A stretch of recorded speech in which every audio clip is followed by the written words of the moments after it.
Halo, berjumpa lagi dengan saya Mr. Wira. Di video kali ini kita akan lanjut membahas mengenai teorema Pythagoras, yaitu terutama kita akan bahas mengenai teorema Pythagoras pada bangun datar dan dalam kehidupan sehari-hari. Jadi bagaimana saja teorema Pythagoras pada bangun datar dan kehidupan sehari-hari? Kita langsung saja. Teorema Pythagoras pada bangun datar. Jadi untuk penerapan teorema Pythagoras sering digunakan untuk menyelesaikan permasalahan-permasalahan di bangun datar ya. Misalkan contoh pertama, jadi kita perhatikan gambar trapesium siku-siku berikut. Diminta untuk menghitung kelilingnya. Nah, jadi untuk menghitung keliling suatu trapesium ini, kita harus mengetahui semua sisi-sisinya. Nah, pada soal yang sisi yang belum diketahui yaitu sisi CD. Sehingga itu harus kita cari terlebih dahulu dengan menggunakan teorema Pythagoras. Nah, caranya bagaimana? Kita perhatikan untuk gambar trapesium ini, kita harus mengubah gambarnya seperti gambar berikutnya. Kita berikan garis bantu yaitu garis CE yang sejajar dengan garis AB dan CE tegak lurus dengan AD. Nah, sehingga kita bisa menemukan segitiga siku-siku CDE atau segitiga siku-siku CED ya. Nah, di mana CE tersebut sama dengan AB yaitu 12 cm. Nah, panjang CE dan AB itu sama 12 cm dan panjang AE itu sama dengan BC yaitu 10 cm. Nah, sehingga untuk panjang DE itu hasil pengurangan dari panjang AD dikurangi dengan panjang AE yaitu diperoleh 5 cm. Setelah kita mengetahui panjang DE dan panjang CE, kita bisa gunakan teorema Pythagoras untuk mencari panjang CD. Nah, sehingga kita gunakan teorema Pythagorasnya, CD kuadrat sama dengan CE kuadrat ditambah DE kuadrat. Nah, sehingga CD kuadrat sama dengan 12 kuadrat ditambah 5 kuadrat.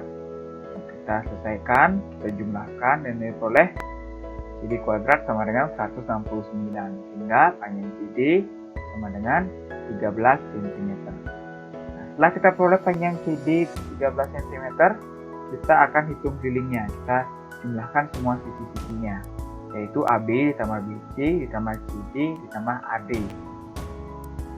sehingga kita peroleh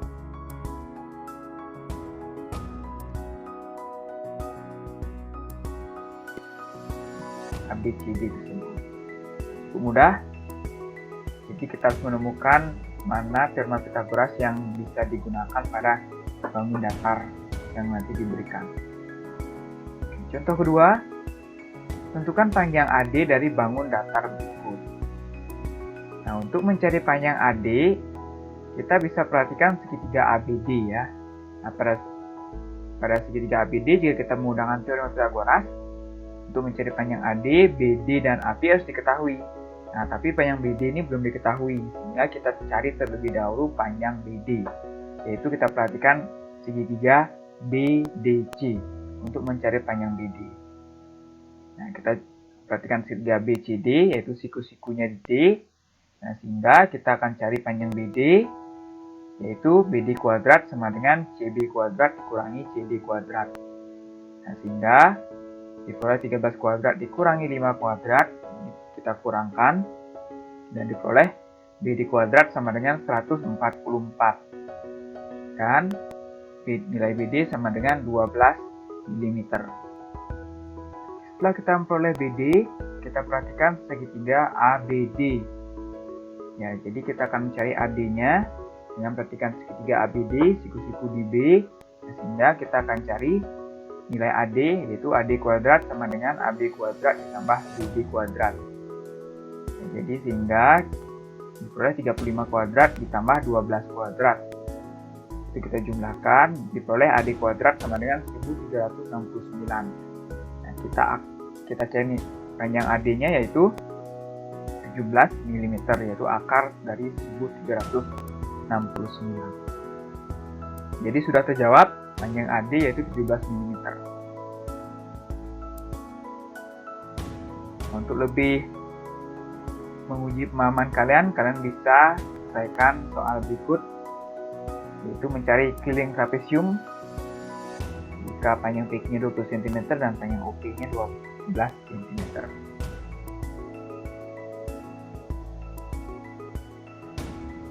Oke, jika kalian sudah coba, kita akan lanjut membahas mengenai teorema Pythagoras dalam kehidupan sehari-hari. Nah, banyak penerapan atau penyelesaian permasalahan yang menggunakan teorema Pythagoras.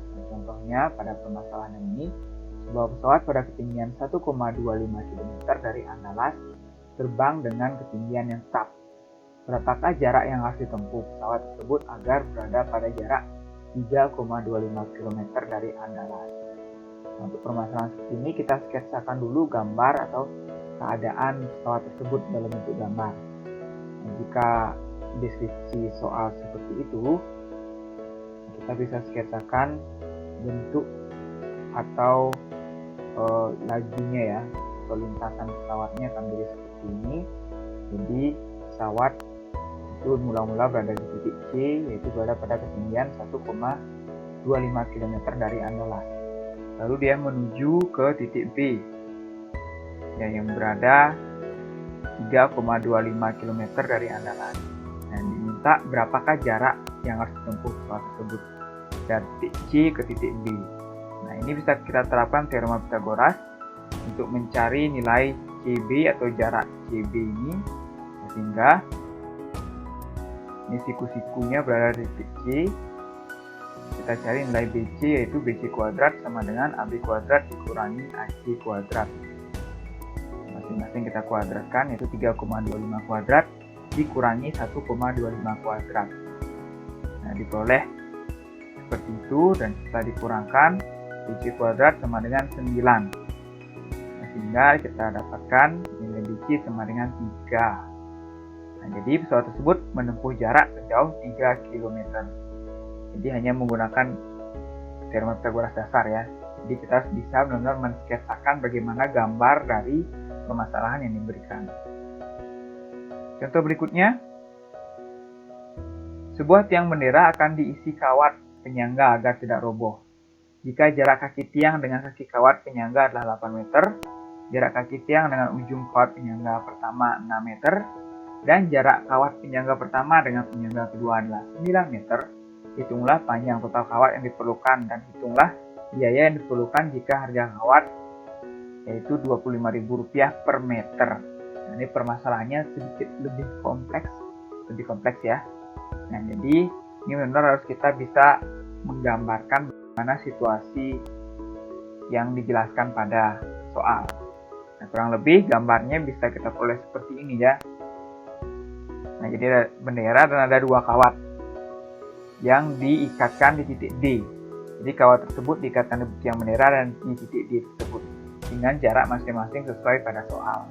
Nah, langkah pertama kita cari dulu panjang kawatnya seberapa, baru kita bisa nanti menentukan biaya yang diperlukan. Nah, untuk menentukan panjang kawat kita bisa hitung atau cari dengan Pythagoras. Masing-masing kita lihat segitiga BCD dan segitiga ACD. Nah, kita lihat pertama segitiga BCD. Untuk mencari nilai BD, yaitu BD kuadrat sama dengan CD kuadrat ditambah BC kuadrat.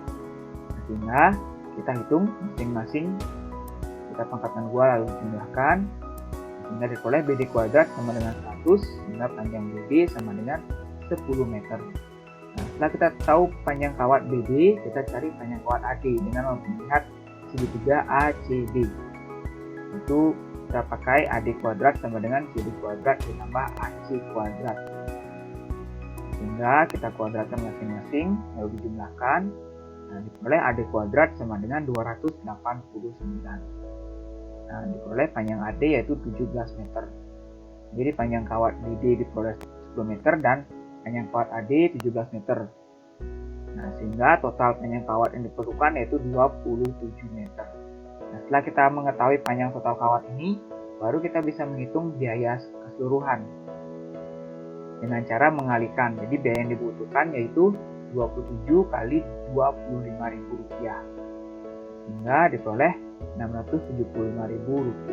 Jadi itulah biaya yang diperlukan untuk membuat kawat penyebar tersebut, yaitu senilai Rp675.000.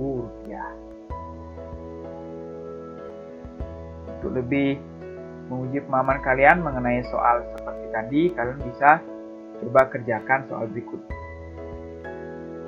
Jika kalian cermati dulu dan nanti kalian sketsakan bagaimana gambar yang sesuai dengan deskripsi soal.